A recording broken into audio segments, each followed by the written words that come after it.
आज ये इधर कहना चाहूंगा कि मोदी जी की मैंने बहुत सारी स्पीच सुनी है। ये स्पीच बहुत है, ये one of the best speech थी जो आज तक की जो है ना मोदी जी ने जो even more momentous development in another AI, America and India.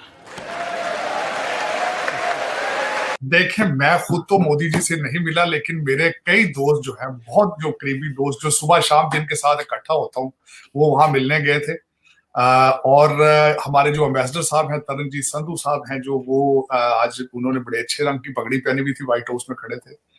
और मैं समझता हूँ उनका जो दौरा है बड़ा सक्सेसफुल जा रहा है। जो बाइडेन की और जय बाइडेन की बात की जाए तो उन्होंने भी बहुत अच्छे तरीके से इस्तकबाल किया। प्राइम मिनिस्टर मोदी का हाथों में हाथ लेकर अंदर लेकर जा रहे थे जो बाइडेन उनको, और स्पेशल डिनर का भी व्हाइट हाउस में इनविटेशन दिया गया है जहां पर प्राइम मिनिस्टर मोदी की पसंद का खाना भी बनाया जाएगा। तो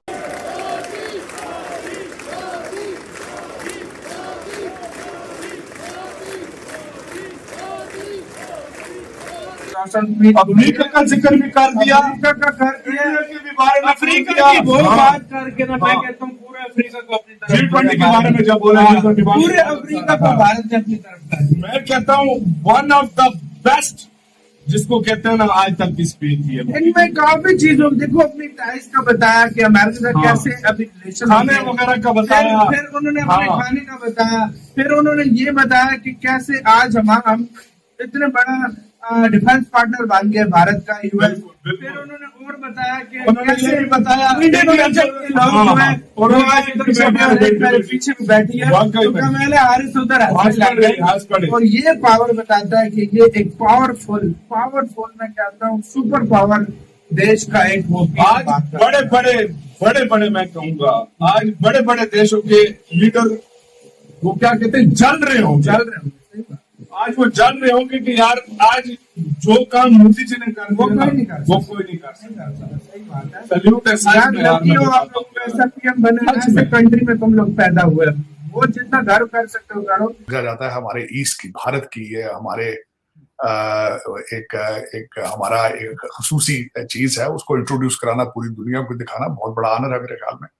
उसके बाद एंड्रयू एयरफोर्स बेस पे उनका त्यारा लैंड किया, आए वहां पे, और जो सबसे पहले इंपॉर्टेंट चीज है जो उन्होंने की, मैं समझता हूँ उस पर दुनिया ने बहुत ज्यादा उसको अप्रिशिएट किया। साइंस फाउंडेशन ने एक प्रोग्राम रखा हुआ था, स्किल डेवलपमेंट प्रोग्राम, उसके हवाले से उन्होंने बात की।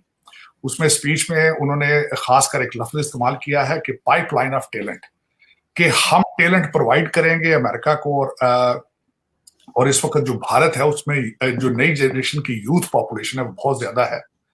उसको कहा जाता है कि इन्होंने इसको बल्कि नाम दिया स्किल इंडिया मिशन, कि हम स्किल्ड लेबर प्रोवाइड करेंगे। 10 मिलियन यूथ है इस वक्त भारत में, और वो आएंगे, उनके बारे में उन्होंने बातें की। और बिलखसूस इसी हवाले से बात करना चाहूंगा कि इन्हीं के मोदी जी किसी ट्रिप के दौरान इस वक्त जो हमारे भारतीय डायस्पोरा है जो आते हैं यहाँ पे H1B वीजा पे, उनको डिफिकल्टीज हैं, उसकी ईजमेंट के लिए भी जो है वो कोई अनाउंसमेंट होगी, ये भी सुनी जा रही है यहाँ पे बात। और उसमें L वीजा जो है, पहले मैं बताना चाहूंगा कि H1B वीजा के ऊपर लोगों को जब अपनी टर्म ऑफ एम्प्लॉयमेंट खत्म होती है तो भारत जाना पड़ता है। वहां जाके कोविड के बाद जो कौंसल जनरल और वीजे के चक्कर हैं उसमें बहुत देर लग जाती है, फैमिलियां यहाँ होती हैं, बड़ी दुश्वारियां हैं। तो उसमें कोई बहुत बड़ा ऐलान करेंगे कि भारतीय जो हमारे आते हैं वहां से काम करने के लिए लोग, उनके लिए आसानियां पैदा की जाए। मैं समझता हूँ कि ये भी बहुत बड़ी बात होगी। उसके बाद मोदी जी की मुलाकात हुई है जो है सेमीकंडक्टर इंडस्ट्री, उनके लोगों से मुलाकातें हुई हैं। उसके बाद जी का जो सीईओ था उससे मुलाकात हुई उनकी, और तेजा जहाजों के जो इंजन बनाने के जो डील चल रही है यहाँ पे मैं ये बताना चाहूंगा, अभी तक सिर्फ दुनिया के 4 कंट्रीज हैं जिनके पास जेट इंजन बनाने की टेक्नोलॉजी मौजूद है, और उसमें India will be the next 5th one. बहुत बड़ी बात मैं समझता हूँ। उसके बाद ये है कि आपस में गिफ्ट्स जो है, डिप्लोमेटिक गिफ्ट्स जो हैं, उसका तबादला हुआ। जो आपकी भी घड़ियां होती थी, आपकी भी चीजें हैं, तोशा खाना आपको तो बहुत याद है वो सारी चीजें, बल्कि लोगों को ज़बानी लिस्ट याद है जो पाकिस्तान जाते थे गिफ्ट, वो किस तरीके से घूम के दुबई में पहुंच जाते थे। तो मैं चाहूंगा कि आपके देखने वालों को वो भी बताऊं कि वो गिफ्ट क्या थे। इसमें मोदी जी ने एक उनको चप्पलों का बॉक्स एक उसको दिया है, जिसको मैसूर सैंडल बॉक्स वो दिया, और उसके अंदर में उसके ऊपर गणेशा की तस्वीर थी, एक लैंप था उसके अंदर, और 10 गिफ्ट थे 10 स्टेटों से।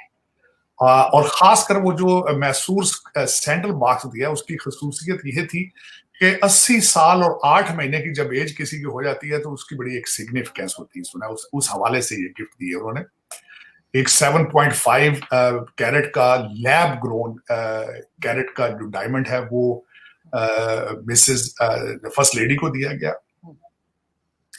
उसके बाद उन्होंने एक आयरिश पोएट है जो कि इंडिया से बहुत ज्यादा इंस्पायर्ड था, उसका नाम है बटलर ईस्ट, उसकी किताब दी, फर्स्ट एडिशन जो प्रिंट था वो उन्होंने गिफ्ट की उनको।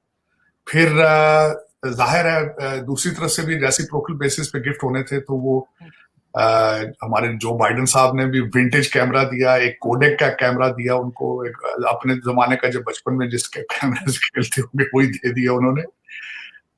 एक उन्होंने बुक दी है, रॉबर्ट फ्रॉस्ट की बुक दी है उन्होंने, और एक वाइल्ड वेस्ट की तस्वीरों की जो एल्बम थी वो उन्होंने दी है। ये गिफ्ट उन्होंने किए हैं। और उसके बाद मैं समझता हूँ कि अब कल तक है मोदी जी यहाँ। कल कैमला हैरिस जो है वो आज तो अभी कांग्रेस में स्पीच दे रहे हैं, अभी जॉइंट इनकी स्टेटमेंट भी आनी है, वो मैं अभी उसका नहीं पढ़ सका। लेकिन ये कि कल मैं खुद भी कैपिटल हिल पर हूँगा। मैंने खुद मेरी कल 3 कांग्रेसमैन है जिनके साथ मेरी मुलाकात है, और मैं कोशिश करूंगा कि उसी हाल से तस्वीर लेकर आपसे शेयर करूं जहां आज मोदी जी बोल रहे हैं, क्योंकि मैं भी कल वहां पे मेरे दोस्त हैं एक कांग्रेसमैन, वो हमें लेके जाना चाहते हैं just as a gesture, as a friendship, हमें साथ ले जाके तो उसका पूरा प्रोसेस जो वोटिंग है तो वो दिखाना चाहते हैं। तो कल तस्वीर लूंगा, कोशिश करूंगा आपके साथ शेयर करूं उसको। लेकिन इट्स अ वंडरफुल इवेंट। मैं समझ Bharat is has gone to the maximum level where जहां कभी इजराइल की पोजीशन होती थी, आज वही भारत की यूएस रिलेशनशिप में बनती जा रही है। बिल्कुल ऐसा ही है सर, मैंने थोड़ा बहुत देखा है, बल्कि इंडियन चैनल पे ही देखा। हमारे चैनल तो लग रहा है जैसे कुछ हो ही नहीं रहा है, बिल्कुल सन्नाटा है, किसी किस्म की कोई न्यूज नहीं आ रही। तो मैंने फिर इंडियन चैनल ही लगा लिया। फिर मैंने वहां से देखा तो उन्होंने जो थोड़ी बहुत बातचीत की है उसमें ये भी कहा है कि क्रॉस बॉर्डर टेररिज्म के ऊपर काम किया जाएगा दोनों कंट्रीज मिलकर, और टेक्नोलॉजी के ऊपर भी उन्होंने कहा कि अमेरिका के साथ मिलकर काम किया जाएगा। तो मुझे हैरत ये है कि पाकिस्तान के टीवी चैनल इतना बड़ा इवेंट जो है वो कैसे मिस कर गए।